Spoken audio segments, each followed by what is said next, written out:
Welcome to Founders Future, a podcast powered by Closers.io, where we dive into the journeys of innovative entrepreneurs and explore the road ahead for them and their companies. I'm your host, Jay Encarnacion, and in each episode, we uncover the stories behind impactful ventures, the challenges faced along the way, and the strategies driving their future growth. Today, we are thrilled to have Holly Hoffman, the founder and sales tax expert behind Sales Tax Advisory Network. Known as the Sales Tax Lady, Holly brings over 20 years of accounting experience, including 8 years as an auditor and technical tax specialist at the Wisconsin Department of Revenue, where she earned the External Customer Service Award in 2018. Based in Amherst, Wisconsin, Sales Tax Advisory Network, founded in 2019, is revolutionizing how small businesses and contractors navigate sales tax compliance with services like audit protection and multi-state filing. We'll be exploring her founding story, how her business empowers clients in the complex world of sales tax, and her vision for scaling this impact-driven venture. So with that being said, let's dive right in. Holly, welcome to Founders Future.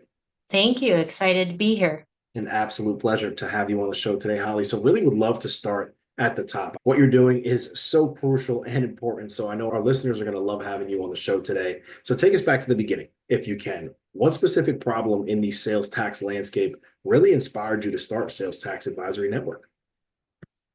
That started with my journey at Wisconsin Department of Revenue.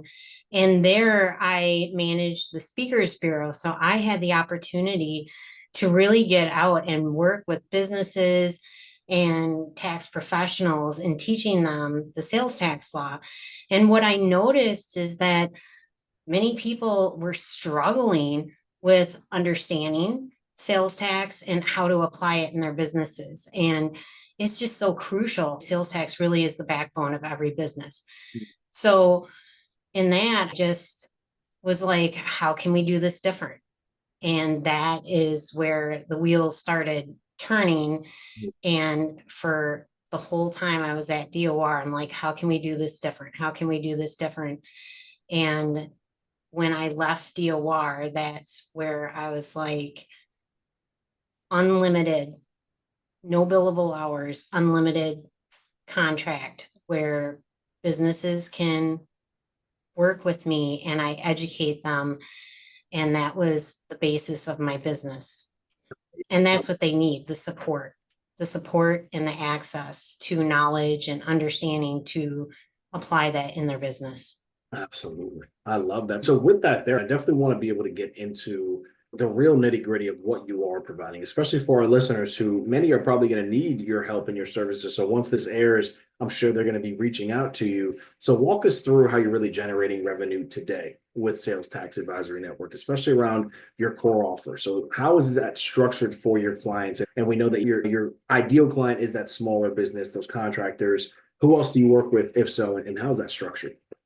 Okay, so that's perfect for this show because so when I initially founded my company, I thought I'm targeting the small business because they don't have access to hire an expensive CPA. And what I found is I can work with any size business, but I found that my service is ideal for large companies for a different reason. And large companies just love me because I can do training for their staff. I Mm. can ease up management bottlenecks. So there's so many things I can do for large companies. I can be that tax expert. So I'm like large companies just love me. And small companies, I can be that tax professional at a price point that they can work with, and I can work on their timeline instead of, oh, shoot, I'm paying for this expensive person and I only have an hour and I got to hurry up and fit everything into that hour. And I'm trying to run my business and I can't do it. So I'm like the ideal.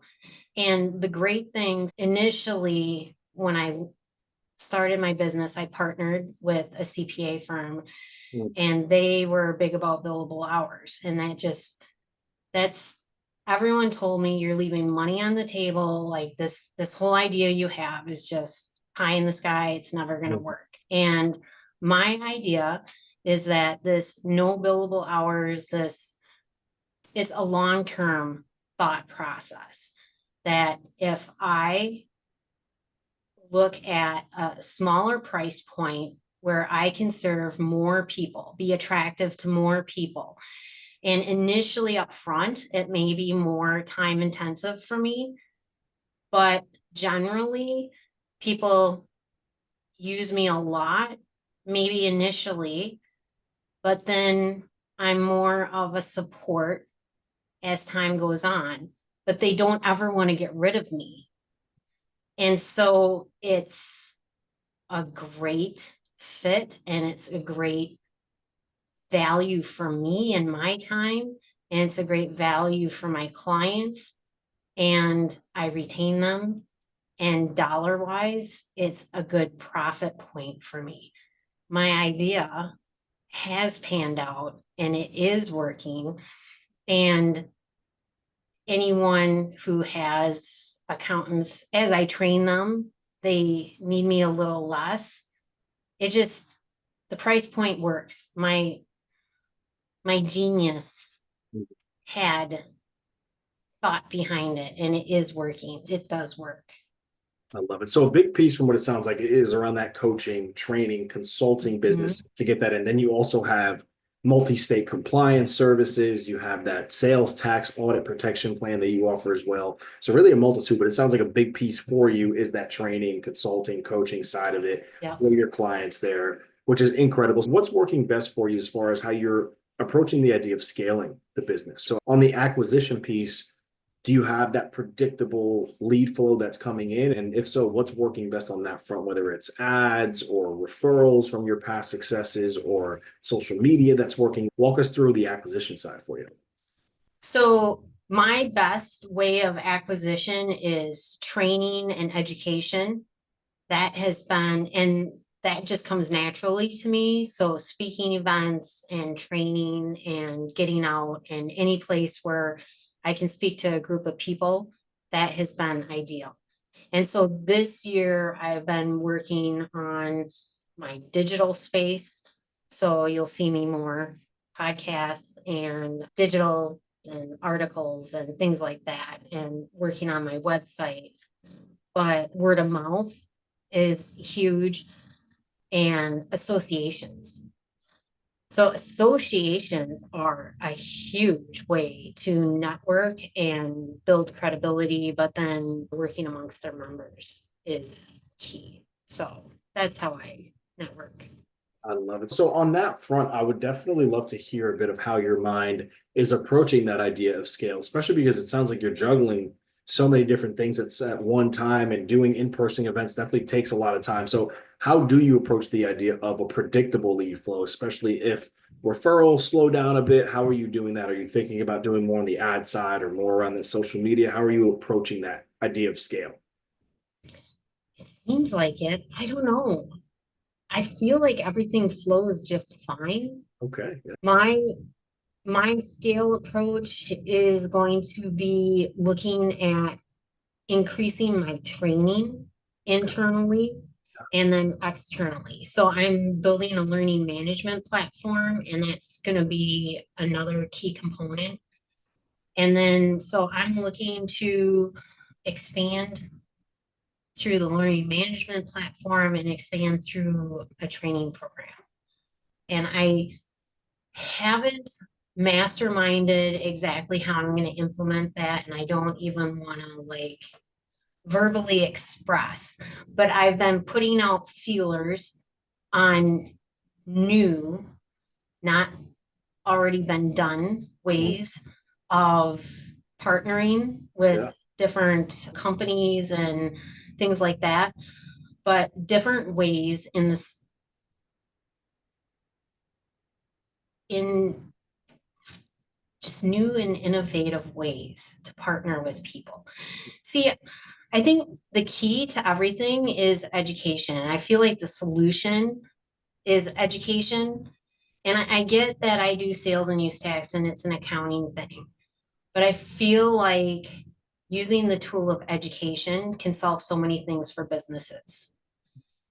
And I think that's why my clients like me, because when I'm out there educating, it's training their new staff, it's onboarding people, it's increasing, elevating their managers, it's onboarding a new manager who maybe is transitioning from construction to manufacturing or vice versa. And, in a time when we're short on expertise in fields, then all of a sudden, Holly, the sales tax lady, is very valuable. So that's what people are finding. And so I'm looking at maybe working with employment groups or staffing agencies, things like that, and finding new and innovative ways to integrate education in a different way. I love that. Walk us through what the sales process is for you, Holly. Is this something that you're running on your own here as a solopreneur, or do you have like a sales team, marketing team, assistants that are helping you facilitate everything and get things going? What does that look like? I am not a salesperson, Yep. but I'm a solopreneur.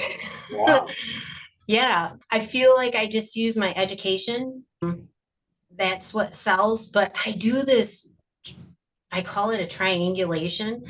I utilize my associations, and then I work with a lot of suppliers, and I'm just known to a lot of people. I guess it's because of my work at Department of Revenue. And then I don't know, over the years, I've built a lot of bridges. Yeah. And then you're just known to a lot of people. And then I just utilize that to, I'm just keep building that credibility. And then I use those connections to get introductions to other people. And then I really hang on to that moniker, the sales tax lady, because no one knows Holly Hoffman, but everyone knows, oh, the sales tax lady. I'm like, Yeah. okay, I'm just going to accept that I'm the sales tax lady. And I love that. Holly, how are you approaching the idea as you continuously see success and grow? Are you thinking that you're going to have to add some more, especially on the sales side, help you out on that front so you can focus on being a CEO, focusing on that fulfillment and that education? Is that something that's up next for you with that continued growth? yeah, so I have a 5-year plan in my mind Okay. that I would really like. I'm looking to transition, and I would really like to build out a team and get more people trained in. And as I indicated earlier, I want to train in more people and bring on more trained staff. So, yeah, having more folks. And I would like to transition myself to be more, yeah, I said I'm not a salesperson, but be more the spokesperson who's making the connections, bringing in the sales, doing the outward forefront education, which I call the fun stuff, and then having my team doing the work and the support and that, and then continuing the training. Yeah, developing a training program, that learning management platform, and just building it out. Exactly. And just continuing that growth. So, what would you point to right now? You have such a good thing going here, Holly. What is something that's a bottleneck that you're thinking about, whether it is predictable, consistent lead generation or converting those leads, being that you're doing everything on your own, or the fulfillment side? What can you point to as a bottleneck that you're thinking about right now? I think my bottleneck is probably me trying to do everything. Right. So I think that's it. My goal right now, and I'm working very hard on building out a team. So that is my bottleneck. And I am very picky because my clients expect the best. So that is my most difficult part. But I know everything I do is trainable, and people hate when I say sales tax is easy, but everything I do is trainable. My clients are 100% examples of that it is. So I'm very excited to work on building out my team. And I have some prospects and I have some stuff going on. I'm looking forward to it. I definitely feel like you're going to see some very big changes in the next couple of years. I love that. I'm glad we can have you on the show now, and then we'll have you back and get some really good updates with those changes. So I'm looking forward to it. I think we have a good idea of your vision, right? The next 6 to 12 months is going to be really just continuing that growth, that scale, putting yourself in more of a position where you're educating and providing that quality to your clients, already what you're seeing now, but just really taking that to the next level is what it sounds like. Let's get a little hypothetical here. Holly, if I were able to snap my fingers and provide you with unlimited resources right now, what do you think is something that you're implementing immediately for the growth of Sales Tax Advisory Network? It would be my learning management platform and a training program. Beautiful. I love that. And just Because continue. that would be like if you could clone yourself, Mm. that would be it right there. You would have instant cloning going on. Yeah, the Insta clones. Yep. Yeah, I love it. that would be it.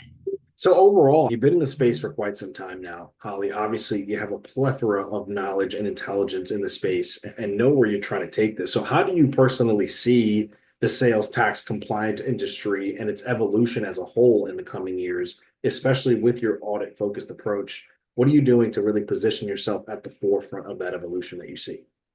So unfortunately, I see a lot of people trying to go AI and technology, and I'm not against technology and all that. I just sales tax is so transactional specific, and Mm. no two businesses are the same.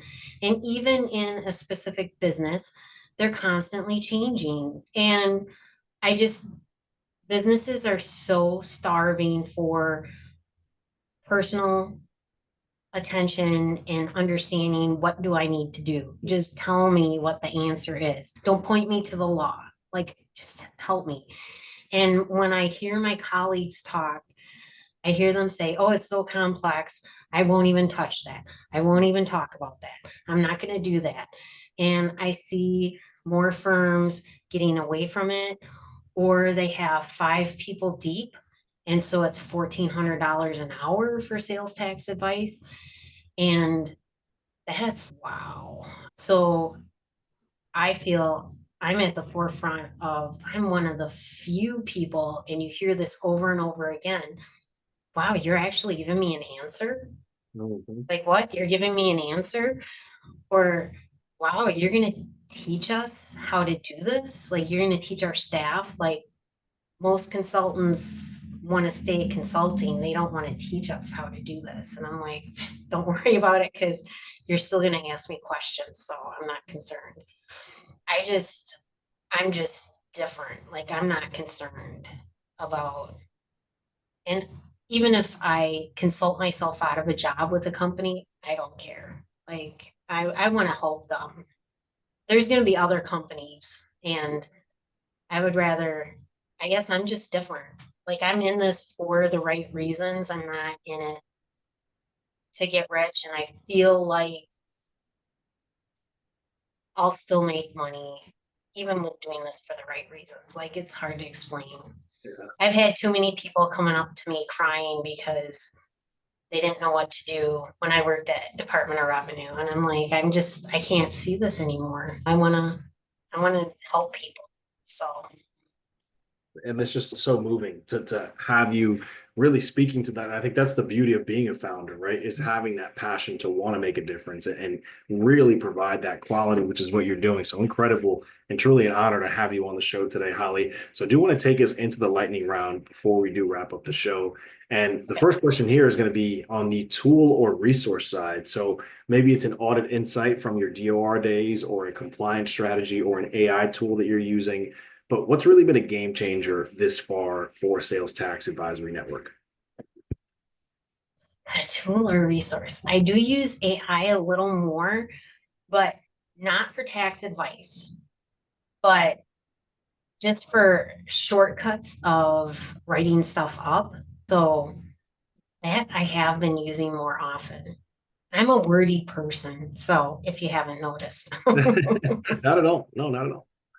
I love it. I love it. And then I just have one more question to wrap up the show here. And I'm really excited to hear this from you. For our listeners, what is a piece of advice, Holly, especially one from yourself? You're so driven and really want to help everybody. What can you offer to our listeners tuning in right now that are either business owners themselves or just starting out or in the middle of the journey? What can you give them before we wrap up the show?